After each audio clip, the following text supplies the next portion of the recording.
Hey guys, and welcome back. Here we are with episode 18. And let me just say, guys, it is such a pleasure to be back talking to you guys.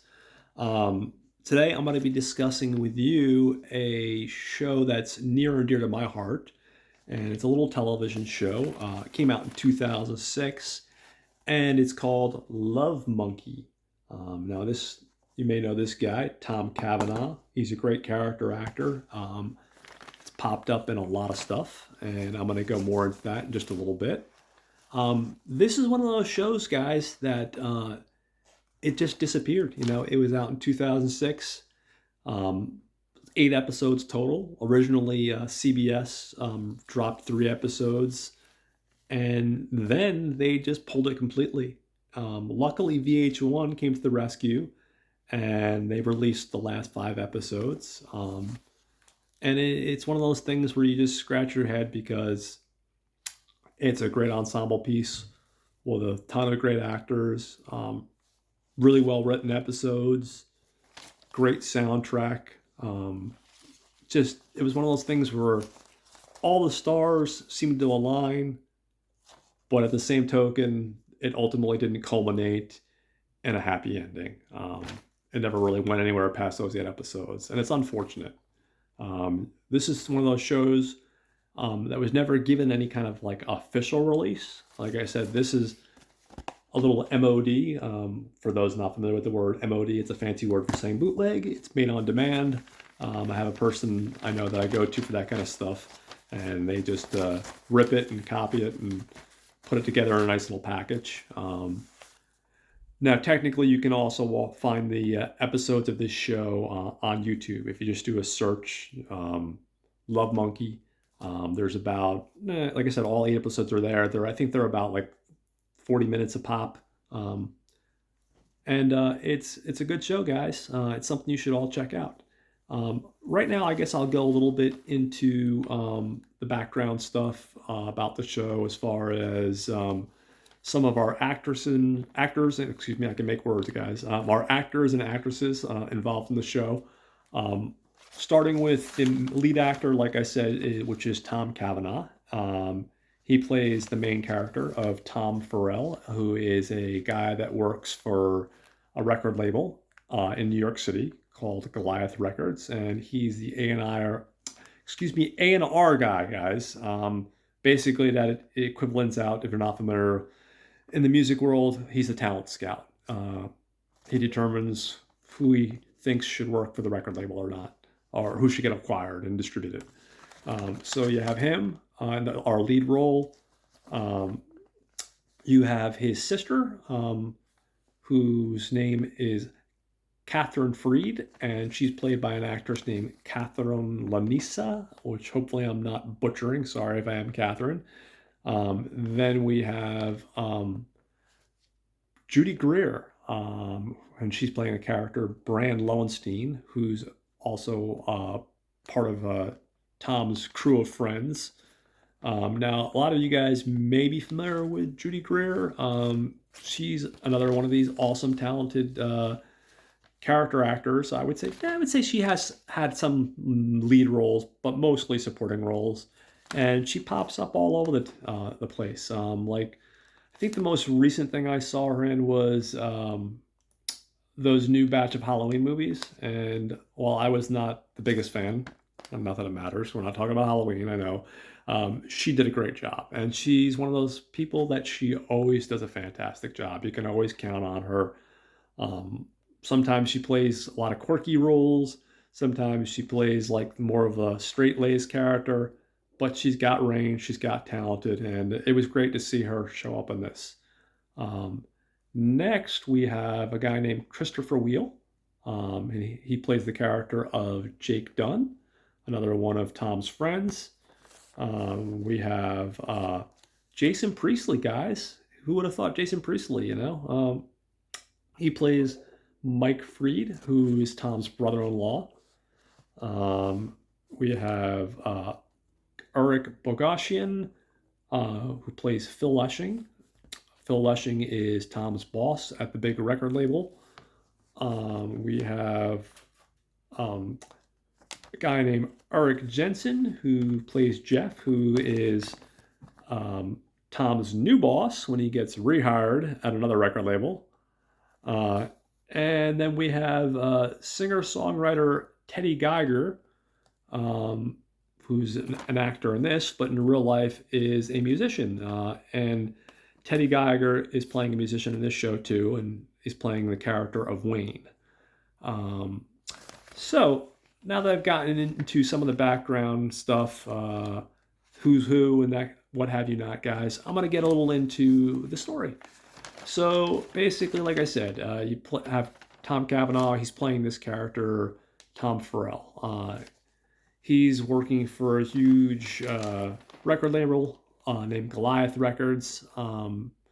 Essentially, he is not 100% thrilled working for the company. He loves finding new bands. He loves signing new bands. But his boss, Phil Leshing, played by the talented Eric Bozizian, is one of these guys that all he cares about is selling, selling, selling. And he doesn't care about whether the music is actually good or not. He just cares about whether or not he can sell.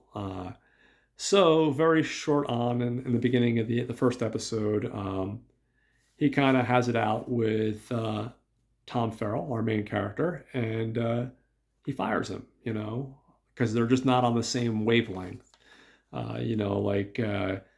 Tom Farrell, he wants to sign guys that've got talent, and this guy wants to sign guys like Hanson and like these poppy artists that aren't really, they're not good. Let's face it. I mean, I know good is subjective, especially when it comes to any art form, music, film, literature, whatever.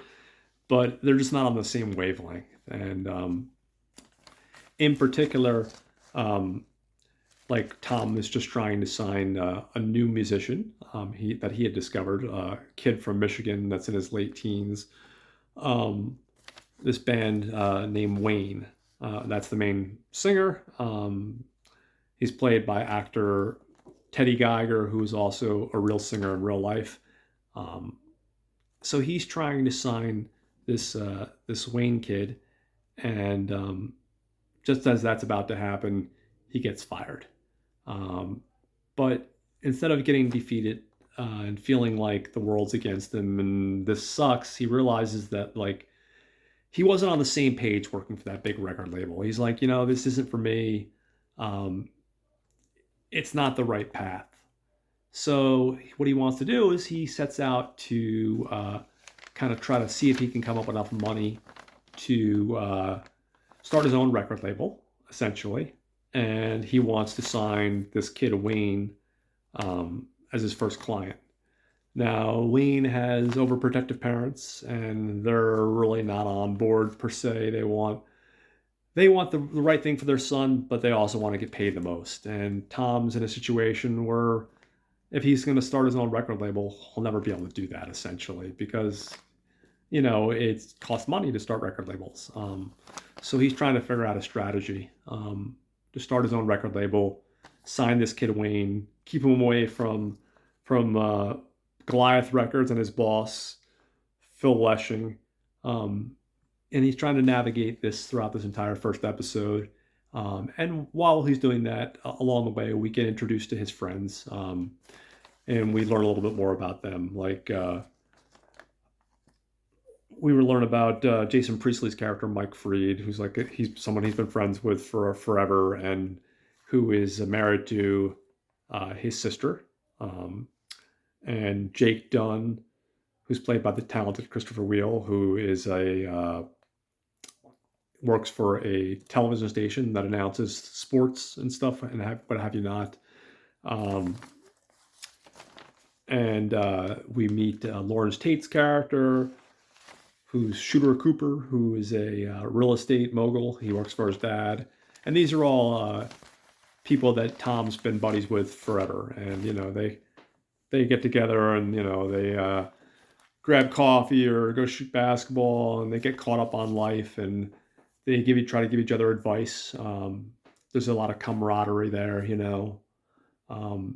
So essentially, this first episode is mainly about starting over. If I were to encapsulate it the best that I could, I mean, there's a lot of different things going on in this episode for 40 minutes, but the main theme is about starting over again and really genuinely wanting to do something that's fun and connect with people, especially like audiences. Like Tom really wants to stand behind what he's selling, what he's acquiring. Like, he doesn't want to just put out this pre-manufactured bubblegum crap.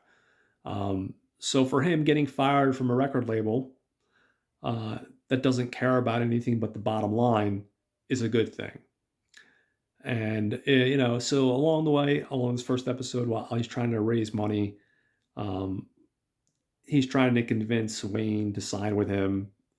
Um, and Wayne, you can see, kind of admires him and his gusto, but he's still on the fence, and he has his parents that are trying to kind of point him in the direction of signing for a bigger record label because there's more money involved.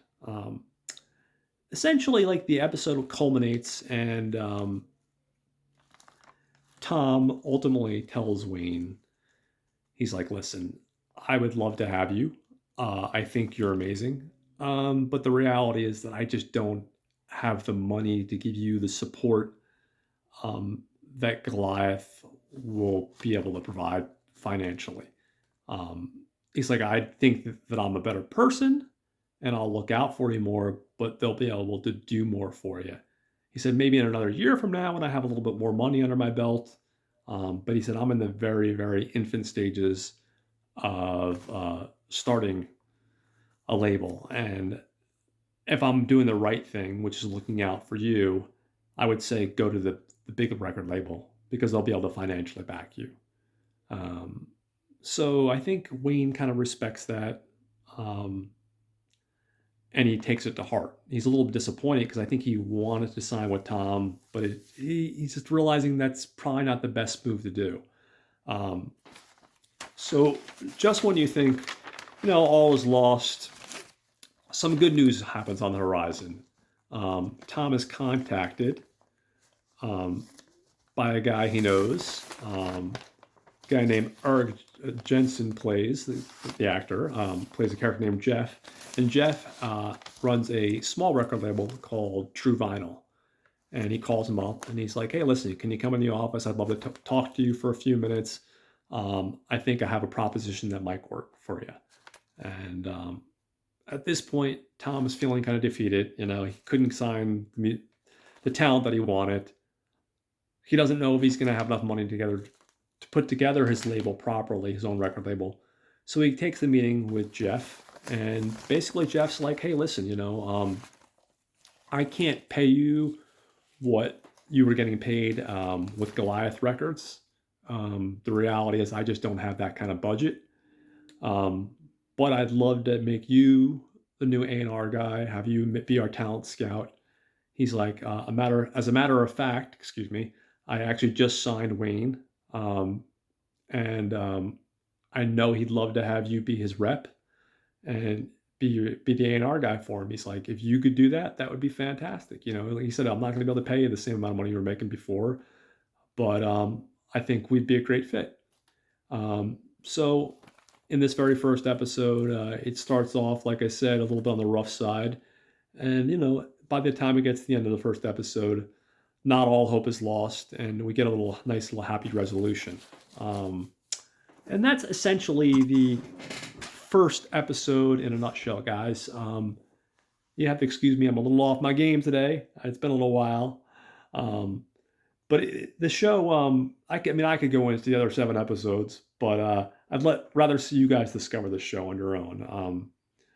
A lot of different challenges happen along the way, and you really get invested. You learn a lot more about the characters that I just kind of glossed over, his friends that I mentioned, like the characters played by like Lawrence Tate and Judy Greer and Jason Priestley. I didn't really have enough time to really talk too much about them in this first episode, mainly for a couple of reasons. Number one, they don't show up too much in the first episode because we're being introduced to Tom mainly, so that's where the focus is. And then number two, I just don't have enough time to tell you everything because those characters evolve with the other episodes, and you learn more about them and you learn more about their lives, and they all get their own little story arcs, which is great. And that's the one thing I love about television. I mean, I love film, but one of the things that's awesome about television is that you have a chance to develop character arcs and story arcs. Whereas with film, I love film, and always love film. Um, when you have a 2 hour timeline or even a 3 hour timeline, it's hard to really give some of the supporting characters, who might be really great supporting characters, their own little proper story arc. With television, you have time to play around with that and do that. And with the rest of the series, everybody gets their moment to shine. And there's a lot of great humor in this show, guys. There's a lot of great dramatic writing. And for me, one of the things that I always look for, it's got a lot of heart. And I definitely think it's well worth your time. And it's something you guys should seek out. So check it out if you get a chance. Just a couple of quick announcements, guys. So this month, like I told you guys, it was a bit of a hectic month. I was dealing with some medical issues, unfortunately. Some other life stuff popped up. It's kept me on my toes, to put it mildly. But I'm back. Um, as far as some of the stuff I talked about earlier, like in the end of October, like I have a wonderful interview coming up with the lovely and talented Diane Franklin. We're probably going to be doing that, I'm assuming probably like January, early January. That's still going to happen. And my Astron 6 retrospective that I talked to you guys about, I'm going to start doing that probably next week. I'm going to start covering some of their stuff. I don't know if I'll be able to squeeze in all of their films, but I'm definitely going to do some of the highlights and talk about a couple of those films. So there's some good stuff coming up, guys. And now that I'm back in the saddle, I will look forward to seeing you guys every week. And hopefully very soon, we'll start to introduce the world of editing into this whole thing. I'm just trying to find some editing software, guys. I know that's a silly thing, right? But I'm looking for something that's cheap or free. And I'm looking for something that's essentially easy to use, because, guys, I suck at editing. The last time I did any kind of editing was with my Mac G4 way back in the day, and that was iMovie. But I haven't really messed around with editing in a long time, so I've been a little bit hesitant to get back into it. But I have to get over that and just go ahead and do it. So I'll leave with you guys with one more thing. Well, first of all, before I get ahead of myself here, let me give my shout outs. I want to give you guys some shows that you should be watching. Number one, definitely make sure you check out the Not a Bomb podcast with Troy and Brad. These guys focus on stuff that, unfortunately, that was a commercial failure or critical failure at the box office, and each week they go ahead and they discuss it, they break it down, and they do a great job. So that's with Brad and Troy. Last week they discussed The Girl with the Dragon Tattoo, the remake. And then we have The Gentleman's Guide to Midnight Cinema. Now, these guys also kick ass, and they cover a wide variety of different films, and they're always fun. They have great banter, and I look forward to these guys every week. And what's great about these guys is they always manage to find stuff that I've never heard of before, these treasures. And I have a pretty eclectic and wide variety as far as my taste in movies go. And these guys always manage to find something interesting to watch, something to put on my list. So check those guys out. And then next we have Watch Skip Plus. These guys are also amazing guys. They cover all the stuff that's out in the movie theaters each week. And what's interesting about this show is they do something that's different. Besides covering the stuff that's out in the movie theaters, they also have a part of the show they call the Plus, and they talk about, it might be like something like a new piece of technology that came out, or a new product they picked up, or maybe it's a new show that they're watching. And it's just a cool little feature that I've never really seen talked about before in the world of podcasting. So check those guys out. Another really amazing show. And that wraps up what you guys should be listening to on as far as your podcasts.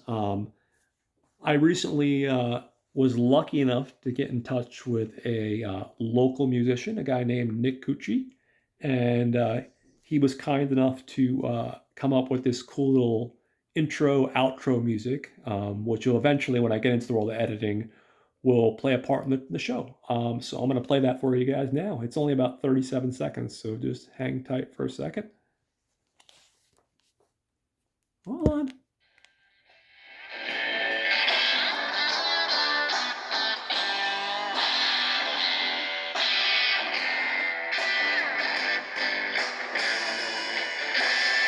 He's one of these guys that's been playing for a while, and you can find his stuff on Spotify and YouTube.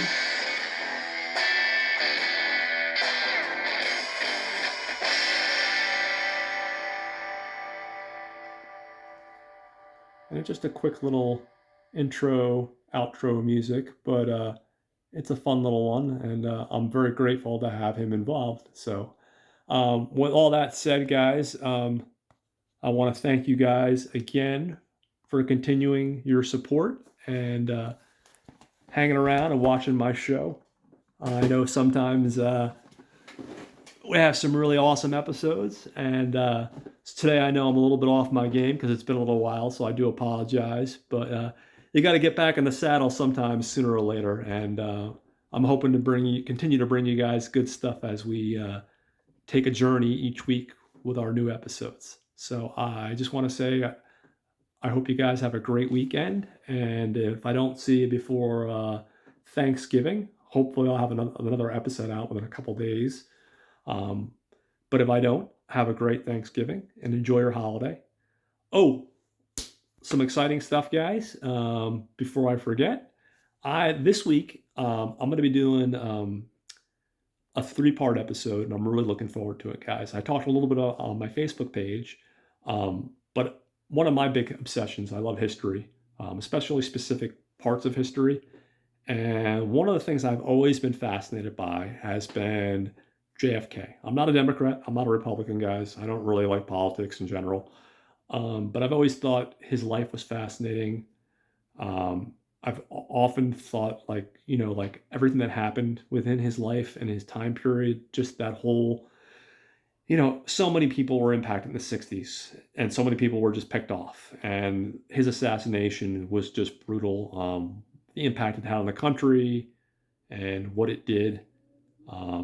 And it was just fucked up. And then you had, JFK and Martin Luther. You had all these people that, were just people that are trying to make changes, and it just screwed everything up because it was just such a fucked up time. But what's interesting about these upcoming episodes, guys, is they're all involving two things. Number one, they're all involving JFK. The next 3 episodes, they're also all involving time travel. So, like, I'm a big sci-fi geek, and I think one of my favorite parts of sci-fi is time travel. I've always loved anything time travel, whether it's book related, comic book related, video games, movies. That's just one of my sweet spots when it comes to the world of sci-fi. I've just always been in love with time travel stories. So these next 3 episodes, I was going to do it. Originally, I was going to do it all in one giant episode, but I'm like, man, that would be like a 3-hour episode. I don't know if I'm going to be able to do that. I think I'm going to break it up into 3 specific episodes. And what's cool about them is they're all going to talk about JFK and time travel. That's right, guys. There were 3 different projects off the top of my head that dealt with those 2 subjects. There was a Hulu series 3 or 4 years ago that came out called 11/22/63. Stars James Franco. It was originally a book by Stephen King. Yeah, Stephen King can write anything. He can write stuff besides horror. I know, guys, it's a stretch, but he has. The original novel is excellent. So is the Hulu miniseries. And it's basically the idea of this guy that finds this this gateway in the back of an old restaurant that allows him to go back in time, and he's trying to prevent the death of JFK. So that's the first thing that was on Hulu. You can find that. You can also find physical copies on this. Um, as well as that, there is a movie that came out in, I want to say 1990, and it's called Running Against Time. And this is a TV movie. It was never given a DVD release officially, although I do have a bootleg copy. Um, and basically, a similar idea. A guy that's a professor at a college, and apparently his brother died in Vietnam, and it's something that's taken a toll with him for his entire life. Um, and he gets caught up in this plot. He meets some people, and he's able to go back in time, and he tries to prevent the death of John F. Kennedy. So another time travel JFK movie, which is, and that's actually the first one I saw. I remember watching this on when I was a kid back in 1990 on like USA, and was one of those things that always stuck out in the back of my head. It's like, wow, this is really cool. And it was one of those things when I saw the 11/22/63 miniseries, I'm like, hold on, this has been done before, but I can't remember where. And it took me a while to try to figure it out. But that's fun. It's a good little made for TV movie.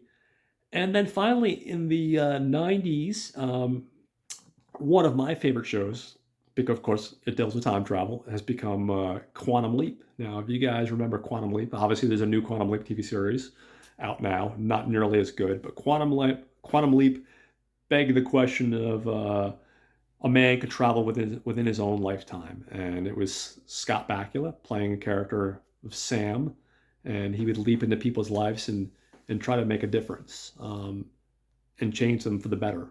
Usually, he never leapt into any kind of major political person or actor, or it was regular, ordinary people. And that was the general premise. This is a pretty big deal because this is the first episode where he leapt into someone that was a major person in history. He actually leaps into Lee Harvey Oswald. It's 2 episodes, and he keeps on going back and forth, leaping in Lee Harvey Oswald. For the most part, there's a couple other people he leaps in throughout this 2-episode arc, and he tries to basically prevent the death of JFK.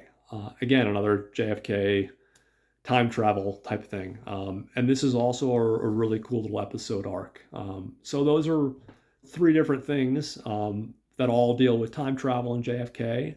And I figure with 11/22 right around the corner here, next couple days, this would be something fun to talk about. So yeah, I just wanted to give you guys the heads up about that. I'm going to probably be releasing on the 22nd, the first that 3-parter. So that's some fun stuff to look forward to, guys. And like I said, I hope everybody's doing well, and I look to seeing you guys soon.